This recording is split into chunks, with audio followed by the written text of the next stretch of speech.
The day after Christmas in 1862, the town of Mantaco, Minnesota stood and watched as 38 Dakota men were publicly hanged. Probably they cheered and sang Christmas carols in celebration.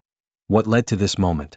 It started back in 1851 when the Dakota tribe signed a treaty with the U.S. government to exchange large tracts of land to settlers in exchange for food and supplies. Minnesota became a state in 1858, and it turns out the treaty was not upheld very well by the state of Minnesota.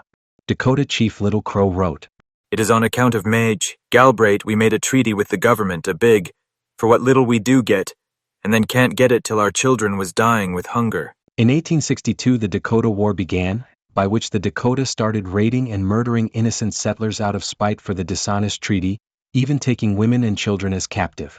The war culminated in the Battle of Wood Lake in September 1862, in which the U.S. government dispatched soldiers from the Civil War which was ongoing during the same time. The battle was a decisive victory for the U.S. forces and caused Little Crow and his 150 followers to flee north.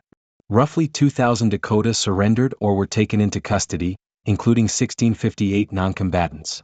Even the Dakota who opposed the war and helped flee the captive settlers were taken into military hostage. The 269 women and children the Dakota had held captive were released. Trials began in late September 1862 via military commission. By November, the verdict was 303 Dakota prisoners were to be sentenced to death. The convictions were sent to President Abraham Lincoln for review. Lincoln ended up commuting the death sentences of 264 prisoners and allowed the execution of 38 men, stating, "Anxious to not act with so much clemency as to encourage another outbreak on the one hand, nor with so much severity as to be real cruelty on the other, I caused a careful examination of the records of trials to be made, in view of first ordering the execution of such as had been proved guilty of violating females. Contrary to my expectations, only 2 of this class were found. I then directed a further examination and a classification of all who were proven to have participated in massacres, as distinguished from participation in battles. This class numbered 40, and included the 2 convicted of female violation.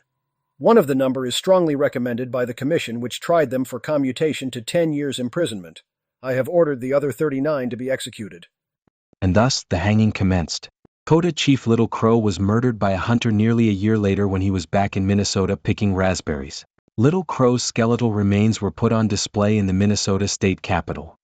Did you learn all of this in history class? I never did.